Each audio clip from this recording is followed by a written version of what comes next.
This video is sponsored by Jerseywala.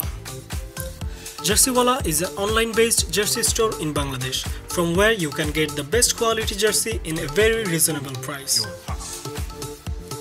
Join FPLBD official league powered by Jerseywala to win prizes every month. You can also avail a 5% discount from Jerseywala by using our promo code FPLBD5. Visit our Facebook page for the details of the league. The link is given below in the description. Also visit Jerseywalla's official page and group to check out their beautiful collection.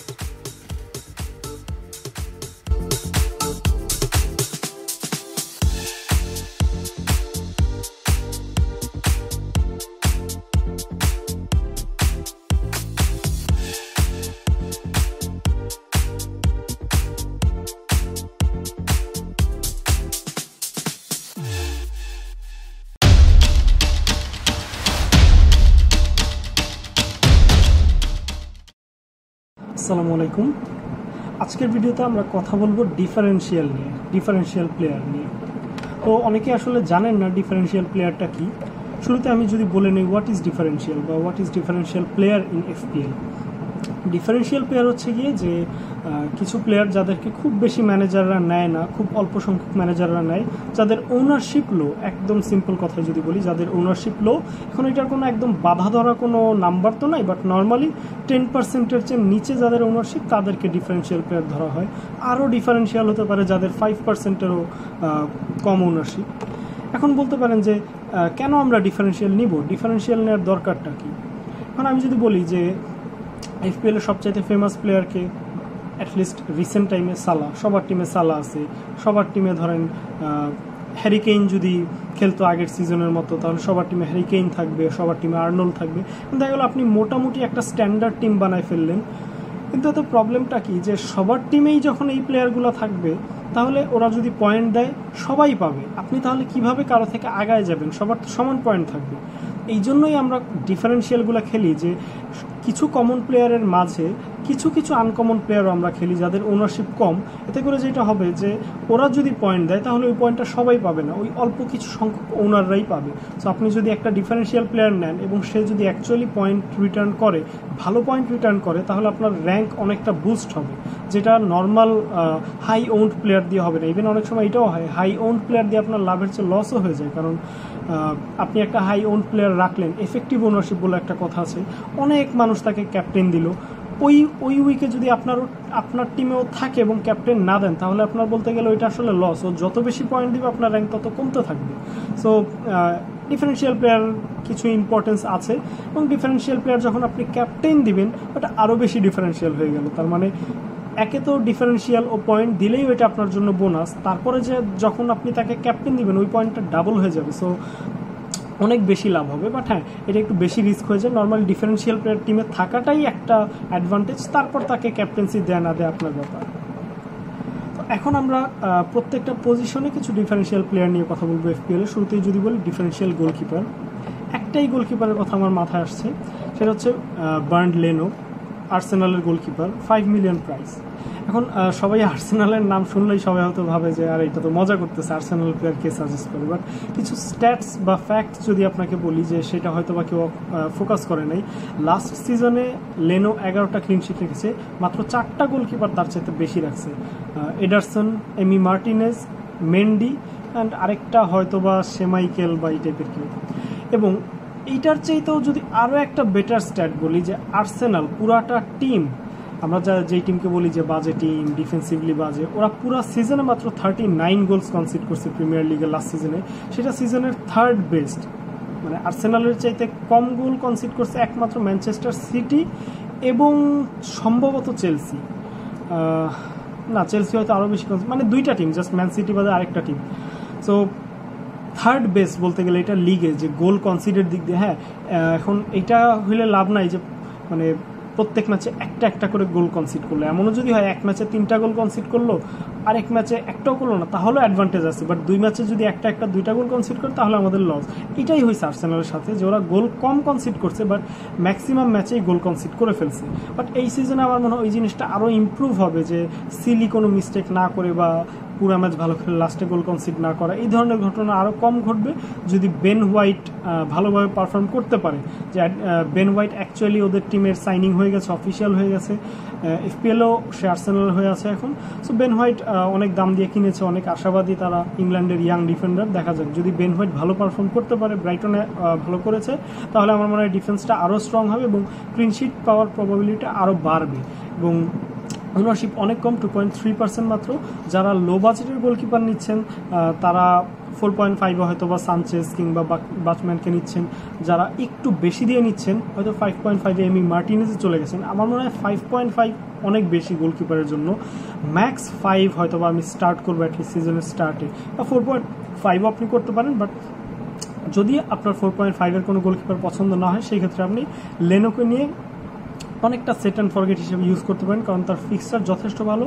Game week 2 আর 3 বাদে মোটামুটি ভালো একটা fixture আছে যেখানে অনেকগুলো clean sheet আসার chance আছে এবং কিছু সেভসও থাকবে, কারণ লেনো ভালোই সেভ দেয়। এই সিজনে একটু কম ছিল, তার আগের সিজনে অনেক সেভ ছিল, 113 মেবি। সো লেনো ভালো একটা ডিফারেন্সিয়াল অপশন হতে পারে, ওনারশিপ যেহেতু অনেক কম। নেক্সট আমরা ডিফারেন্সিয়াল ডিফেন্ডারে যাব এবং এই পজিশনে আমরা 3টা ডিফেন্ডার নিয়ে কথা বলবো। যেহেতু আর্সেনাল ডিফেন্স নিয়ে কথা বললামই, আর্সেনালই একটা ডিফেন্ডার, সে হচ্ছে কিয়ারেন টিয়ারনি, 5 মিলিয়ন প্রাইস। লাস্ট সিজনে 1টা গোল, 4টা অ্যাসিস্ট এবং 8টা ক্লিনশিট ছিল তার। এবং আর্সেনালের ডিফেন্সের কথা বললামই যে তারা গোল কনসিডার দিক দিয়ে সিজনের থার্ড, মানে পুরা লিগে থার্ড বেস্ট ছিল এবং ফিক্সচার যথেষ্ট ভালো। এবং টিয়ারনির ব্যাপারটা হচ্ছে গিয়ে সে লেফট ব্যাক থেকে খেলে এবং সে খুব ভালো একটা ফুল ব্যাক, ভালো অ্যাটাকিং, মানে তার থেকে আসলে অনেক অ্যাটাকিং থ্রেট পাওয়া যাবে। সো একদম প্রিমিয়াম বলবো না, বাট মিড রেঞ্জে আমার মনে হয় খুব ভালো একটা ফুল ব্যাক। এফপিএলে এই সিজনে আমার মনে হয় ক্লিনশিট বাড়ার সাথে সাথে তার অ্যাটাকিং রিটার্নও আরও বাড়তে পারে, কারণ প্লেইং টাইম হয়তো বাড়বে। লাস্ট সিজনে অনেকটা টাইম ইনজুরির জন্য মিস করেছিল। ওনারশিপ 8.4%। সো 5 মিলিয়ন আমরা নর্মালি এখন যাদেরকে নিচ্ছি, ম্যাট টার্গেট কিংবা সোফাল, হতেই পারে তারা ওইভাবেও পারফর্ম না করলো, কারণ একটা মিড রেঞ্জ টিম বা ছোট টিম যখন এক সিজনে পারফর্ম করে, এটা মানে খুব কমই হয় যে পরের সিজনে আবার তারা ওইরকম পারফর্ম করে। এটা আমরা দেখেছি এর আগে শেফিল্ড ইউনাইটেডের সাথে, উলফসের সাথে, যে ওদের ডিফেন্স এক সিজনে খুবই ভালো ছিল বাট পরের সিজনে এটা কোল্যাপস করেছে। এবং আর্সেনালের আমার মনে হয় উন্নতি হবে আগের চেয়ে। সো সেই হিসেবে 5 মিলিয়ন যদি ওই প্লেয়ারগুলো পারফর্ম না করে, ডেফিনেটলি টিয়ারনিকে কনসিডার করা যায়। সো আমরা যেহেতু গেম উইক 2-3-তে ফিক্সচার একটু টাফ আর্সেনালের, আমরা ফার্স্ট 3 উইক দেখে তারপর ডেফিনেটলি ওরা ভালো করলে আমরা আর্সেনালের ডিফেন্স জিকে নিতে পারি। নেক্সট ডিফেন্ডার হচ্ছে জাও ক্যান্সেলো ফ্রম ম্যান সিটি। আসলে এটা বলতে গেলে একটা প্রিমিয়াম ডিফেন্ডার, কোনো মিড বাজেট না। 6 মিলিয়ন প্রাইস অনেক বেশি। 6 মিলিয়নের উপর 6.5, 7.5 যারা আছে, রবার্টসন, আর্নল্ড, এবং 6.5 সম্ভবত আর কেউ নাই মনে হয় 6.5-এ। 6 ডিরেক্টের পরে 7 রবার্টসন। সো ক্যান্সেল হচ্ছে গিয়ে লাস্ট সিজনে 2টা গোল, 4টা অ্যাসিস্ট এবং 14টা ক্লিনশিট ছিল। এবং যেটা আলাদা করে আমি মেনশন করছি, 18টা বোনাস পয়েন্ট ছিল। ডিফেন্ডারদের মধ্যে এটা মনে হয় সেকেন্ড হাইয়েস্ট আর্নল্ডের পর, বা থার্ড হাইয়েস্ট হতে পারে। সো 18 বোনাস পয়েন্ট মানে হচ্ছে সে কিন্তু যখন খেলে খুব ভালো খেলে এবং তার গেমে ইনভলভমেন্ট অনেক বেশি থাকে এবং সে কিন্তু টাইম অনেক কম পায় ম্যাচে। লাস্ট সিজন সে 138 পয়েন্ট প্রোভাইড করেছে, তাও জাস্ট 22টা ম্যাচ খেলে। অ্যাকচুয়ালি আমার এখানে ভুল লেখা আছে, 22 লেস পয়েন্টস না, 22 ম্যাচেস খেলে সে 138 পয়েন্ট স্কোর করেছে, যেটা অ্যাকচুয়ালি 8 ম্যাচ কম আর্নল্ডের চেয়ে। আর্নল্ডকে আমরা এখানে আনার রিজন হচ্ছে গিয়ে ডিফেন্ডারদের মধ্যে সে সবচাইতে বেশি প্রাইস এবং বলতে গেলে সবচাইতে highest scoring defender in almost every season. So আর্নল্ডের সাথে কম্পেয়ার করার রিজন হচ্ছে সে 8টা ম্যাচ কম খেলার পরেও কিন্তু আর্নল্ডের অলমোস্ট সমান পয়েন্ট দিয়ে দিয়েছে। ম্যাচ কম খেলার রিজন আছে কারণ পেপ গার্ডিওলা অনেক রোটেশন করায়, বাট এটাও ঠিক যে ও কিন্তু 1.5 মিলিয়ন চিপার এবং ও যেইভাবে ভালো খেলেছে লাস্ট সিজন, আমার মনে হয় এই সিজনে সে আরও বেশি প্লেইং টাইম পাবে এবং অনেক বেশি অ্যাটাকিং এবং ডিফেন্সিভলি তো man city one of the best team in the league এবং অ্যাটাকিংলিও সেম। সো ক্লিনশিট এবং অ্যাটাকিং রিটার্ন দুইটাই তার থেকে আশা করা যায়। যেইটুকু রোটেশন হবে আমার মনে হয় হি ইজ ওয়ার্থ দ্যাট, কারণ সে যদি এক ম্যাচে নাও খেলে, সে 3টা ম্যাচ খেলবে বা 4 ম্যাচের মধ্যে 5 ম্যাচের মধ্যে সে হয়তো 3টা শিওরলি খেলবে, 4টাও খেলতে পারে। সো ওই এক ম্যাচে আমাদের বেঞ্চ থেকে একটা ডিফেন্ডার অটোমেটিক্যালি হয়তো চলেই আসবে। আমার মনে হয় এটা ওয়ার্থ ইট হবে। এবং ফিক্সচার, যদিও ম্যান সিটির ফিক্সচার নিয়ে আলাদা করে বলার কিছু নেই, ম্যান সিটির জন্য সব ফিক্সচারে আসলে তারা ক্লিন শিটও রাখতে পারে, সব ফিক্সচারে গোলও করতে পারে, বাট স্টিল যথেষ্ট ভালো ক্লিন শিট আসার মতো। সো স্টার্ট আমি বলবো হ্যাঁ, একদম সিজনের স্টার্ট থেকেও তাকে নেওয়া যায় যদি সে ফিট থাকে, কারণ ইউরোতে সে ইনজুর্ড হয়েছিল, যদি কমপ্লিটলি ফিট থাকে তাহলে নেওয়া যায় তাকে। এবং আমি একটা ইন্টারেস্টিং স্ট্যাটস বা কম্প্যারিজন দেখাবো আর্নল্ডের সাথে লাস্ট সিজনের, যে গোল দুজনের সেম, গোলস পার ম্যাচ ক্যান্সেলর বেটার, মিনিটস পার গোল ক্যান্সেলর বেটার, শট আর্নল্ডের বেশি, but shots on target just একটা কম আর্নল্ডের চেয়ে, শটস অফ টার্গেট ক্যান্সেলর কম, তার মানে শুটিং অ্যাকুরেসি এবং শুটিং সাকসেস ক্যান্সেলর বেশি, এবং গোল অ্যাসিস্ট হ্যাঁ ক্যান্সেলর অনেক কম, বাট গোল তো দুজনেই দুইটা করেছে, আশা করা যায় এটা ইমপ্রুভ করবে। এবং প্রাইস যেহেতু ক্যান্সেলর কম, এক্স্যাক্টলি আমরা সিমিলার হয়তো পাবো না, বাট যথেষ্ট ভালো পয়েন্ট পাবো। আমার মনে হয় প্রিমিয়াম ডিফেন্ডারদের মধ্যে ক্যান্সেলর আর্নল্ডের পরে সেকেন্ড চয়েস হতে পারে। এবং থার্ড ডিফেন্ডার হচ্ছে ম্যাট ডোহার্টি। এটা হয়তো অনেকের কাছে মানে নো ব্রেইনার মনে হতে পারে যে এটা কি বললাম, কিন্তু লাস্ট সিজনের পারফরমেন্স যদি আমরা একটু মানে আড়াল করে দেখি, যে তার আগের দুইটা সিজন যদি দেখি, যে 19-20-তে 4 গোল 8 অ্যাসিস্ট 12টা ক্লিন শিট 167 পয়েন্টস, এই সিজনে যেটা কেউ স্কোর করে নাই ডিফেন্ডারদের মাঝে। তার আগের সিজনেও 4 গোল 7 অ্যাসিস্ট 8টা ক্লিন শিট, তার মানে গোল এবং অ্যাসিস্ট এটা কিন্তু ম্যাট ডোহার্টির জন্য একদমই রেগুলার একটা জিনিস, যে 4টা গোল 8টা অ্যাসিস্ট, 4টা গোল 7টা অ্যাসিস্ট, ক্লিন শিটও আছে 144 পয়েন্টস তার আগের দুই সিজনে। এবং দুইটা সিজনে কিন্তু নুনো এসপিরিতোর আন্ডারে, উলফসের ম্যানেজার ছিল সে তখন, কিন্তু এখন ডোহার্টি স্পার্সে খেলে এবং নুনো স্পার্সে চলে আসছে, এবং রাইট ব্যাক সে ডেফিনেটলি ফার্স্ট চয়েস থাকবে। অরিয়ারকে অলরেডি সেল করার প্রচেষ্টা চলতেছে, এবং অরিয়ার যদি থাকেও আমার মনে হয় নুনোর আন্ডারে ডোহার্টি ডেফিনেটলি ফার্স্ট চয়েস হবে। সো নুনো যেহেতু ডিফেন্সিভলি টিমটাকে একটু স্ট্রঙ্গার করে, অলসো ক্রিশ্চিয়ান রোমেনোর সাইনটা অলমোস্ট ডান হয়ে গেছে, সে স্পার্সের হয়ে খেলবে, সুতরাং স্পার্সের ডিফেন্সও কিন্তু আরও স্ট্রং হবে। এবং সে কিন্তু অ্যাকচুয়ালি একটা ডিফারেন্সিয়াল প্লেয়ার, যে 1.2% ওনারশিপ মাত্র, এবং প্রাইস অনলি 5 মিলিয়ন। ওর প্রাইম টাইমে কিন্তু ওর প্রাইস ছিল 6.5 মিলিয়ন যখন 167 পয়েন্ট স্কোর করেছিল। সো বলতে গেলে একটা প্রিমিয়াম ডিফেন্ডারকে আমরা একটা মিড বাজেটে বা বলতে গেলে চিপ বাজেটেই পাচ্ছি। 5 মিলিয়নে আমরা এমন একটা ডিফেন্ডার পাচ্ছি একদম স্টার্টিংয়ে। জাস্ট ম্যানচেস্টার সিটির ফিক্সচারটা বাদে আমার মনে হয় পরবর্তী 3টা ফিক্সচারে ক্লিন শিট আসার মতো, এবং কোনো ম্যাচে অ্যাটাকিং থ্রেটও চলে আসতে পারে। সুতরাং সিজনের শুরু থেকে যদি কেউ নিতে চান নিতে পারেন। আর ডিফারেন্সিয়াল যেহেতু একটু রিস্ক থাকবে, একটু রিস্ক নিয়েই মানুষ আসলে ডিফারেন্সিয়াল প্লেয়ার নেয়। তবে হ্যাঁ, সবগুলো ডিফারেন্সিয়াল প্লেয়ার নেবেন না, কিছু কিছু একদম নেইলড অন প্লেয়ারের সাথে অল্প কিছু ডিফারেন্সিয়াল প্লেয়ার টিমে থাকা ভালো। তার মানে এই না যে আপনি এই 3টা ডিফেন্ডার নিয়েই আপনি আপনার টিম সাজাবেন, হয়তো এই 3জন থেকে যে কোনো একজন বা 2জন আপনি নিতে পারেন। নেক্সট আমরা মিডফিল্ডে যাব, ডিফারেন্সিয়াল মিডফিল্ড। প্রথমে আমাদের প্রিমিয়াম মিডফিল্ড অপশনে সাদিও মানে। আমরা লিভারপুল থেকে সবসময় যদি কোনো অ্যাটাকার নিই, সবার প্রথমেই নাম আসবে মোহাম্মদ সালাহ, বাট সাদিও মানে কিন্তু সালার থেকে যে খুব কম তা না। লাস্ট সিজন তার অ্যাকচুয়ালি বলতে গেলে লাস্ট 3 সিজনের মধ্যে সবচেয়ে খারাপ সিজন ছিল, বাট তার আগের 2 সিজন কিন্তু খুবই ভালো ছিল। 18 গোল 10 অ্যাসিস্ট 19-20-তে, 22 গোলস অ্যান্ড 3 অ্যাসিস্ট ইন 18-19, এবং দুইটা সিজনে 200+ স্কোর পয়েন্ট করেছে, 231 and 221। তার মানে সে কিন্তু 200+ পয়েন্ট স্কোর করা প্লেয়ার, এবং লাস্ট সিজনে 200-এর ক্লোজ ছিল। বাট হ্যাঁ, লাস্ট সিজন গোল স্কোরিং ফর্মটা একটু খারাপ ছিল, অনেক ম্যাচেই অনেক মিস করেছিল, গোল 11টা এবং অ্যাসিস্ট 11টা ছিল।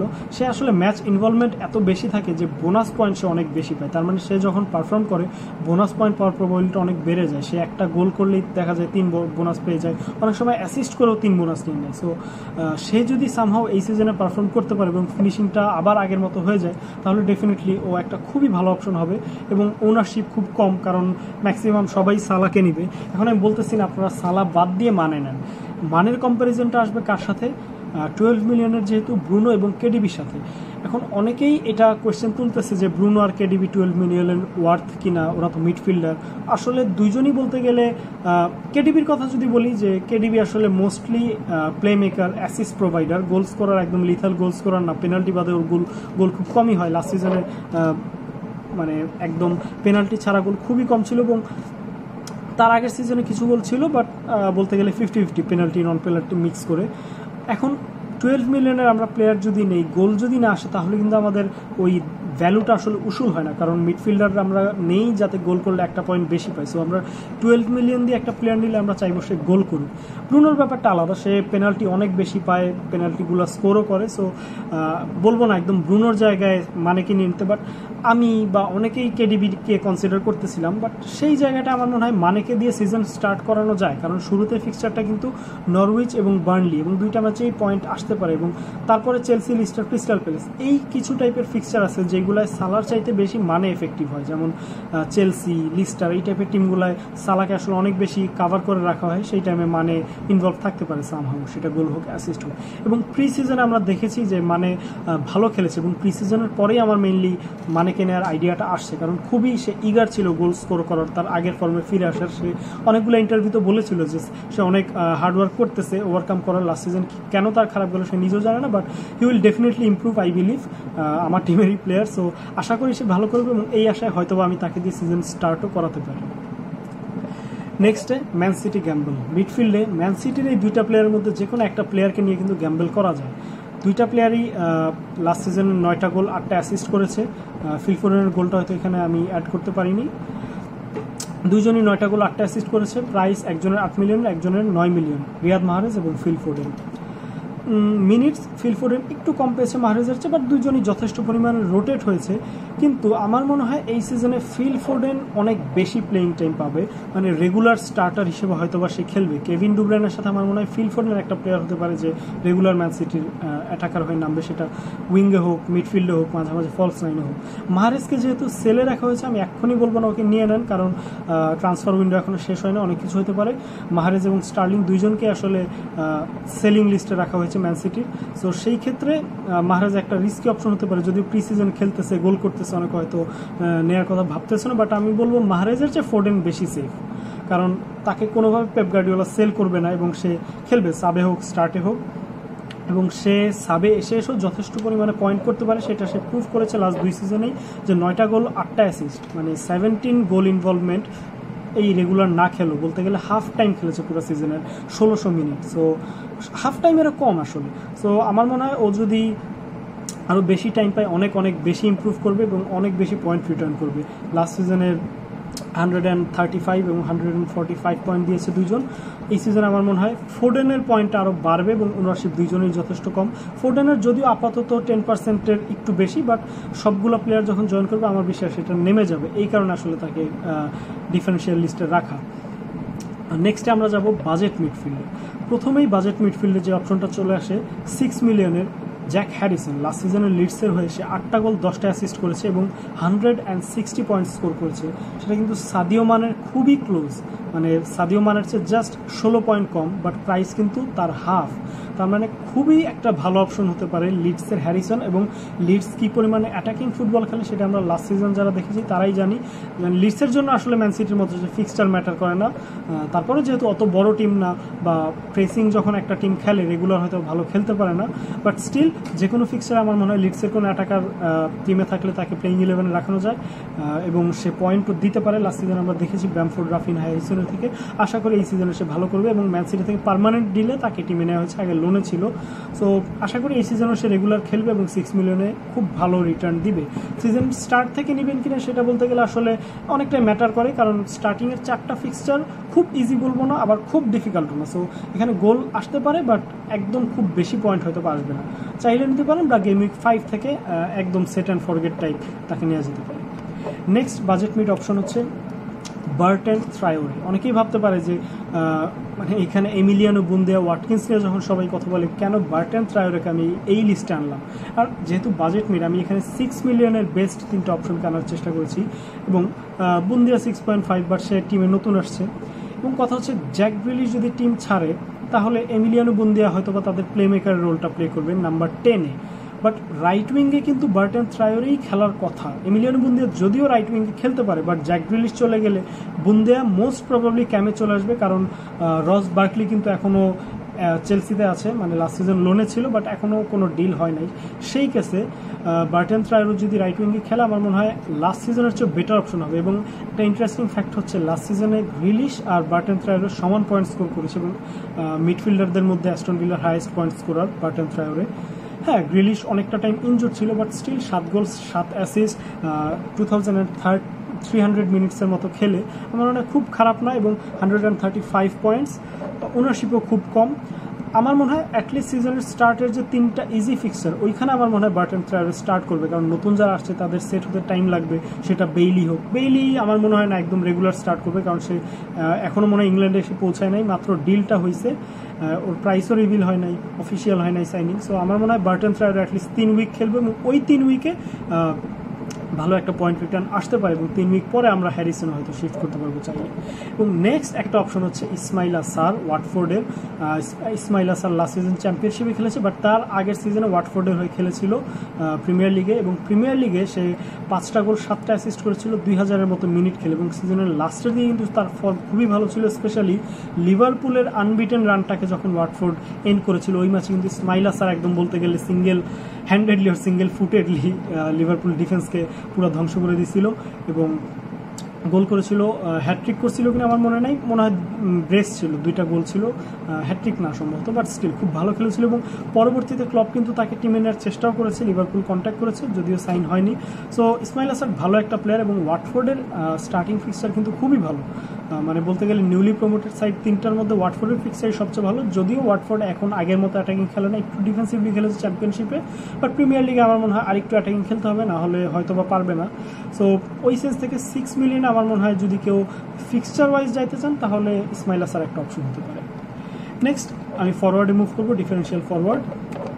ফার্স্টেই আমি একটা মানে অনেক দিন না দেখা একটা প্লেয়ারকে নিয়ে আসছি, রাউল হিমেনেজ।